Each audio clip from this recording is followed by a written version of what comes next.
লগা তেওঁ একোকে নাজানে, কিন্তু বাট বিচাৰ আৰু বাকযুদ্ধ ৰোগত ৰোগগ্ৰস্ত হ'ল। সেইবোৰৰ পৰাই সন্তুষ্টিয়া বিবাদ, নিন্দা, চুবা মনা আৰু মনভ্ৰষ্ট হোৱা আৰু সত্যহীন হোৱা মানুহবিলাকৰ দ্বন্দ্ব কাজিয়া উৎপন্ন হয়। এনেকুৱা লোকবিলাকে ভক্তিক লাভৰ উপায় বুলি ভাবে, কিন্তু অন্তৰ্য্যৰ অহিত ভক্তি মহালাভৰ উপায় হয়। কিয়নো এই জগতলৈ আমি একোকে অনা নাই আৰু ইয়াৰ পৰা একো লৈ যাবও নোৱাৰোঁ। কিন্তু আমাৰ অন্ন বস্ত্ৰ থাকিলে তাৰেই আমি সন্তুষ্ট হৈ থাকিম। কিন্তু যিবিলাকে ধনৱন্ত হ'বলৈ ইচ্ছা কৰে, তেওঁবিলাক পৰীক্ষা আৰু পাণ্ডত আৰু অজ্ঞান আৰু হানিজনক অভিলাষত পৰে। সেইবোৰ এনেকুৱা যে মানুহবিলাকক সংসাৰত আৰু সৰ্বনাশত মগ্ন কৰে। ধন লোভেই সকলো মন্দৰ মূল। তালৈ আকাংক্ষা কৰি কোনো মানুহে বিশ্বাসৰ পৰা ভ্ৰান্ত হৈ যাতনাৰো খলাৰে নিজকে হালি দিয়ে।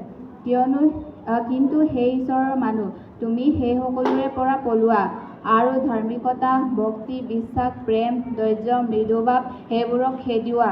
বিশ্বাসৰ উত্তম যুদ্ধত প্ৰাপণ কৰা, অনন্ত জীৱন ধাৰণ কৰা। তাৰ নিমিত্তেই তুমি আমন্ত্ৰিত হ'লা আৰু অনেক সাক্ষীৰ আগত এই উত্তম স্বীকাৰ কৰিলা। আমেন। Thank U.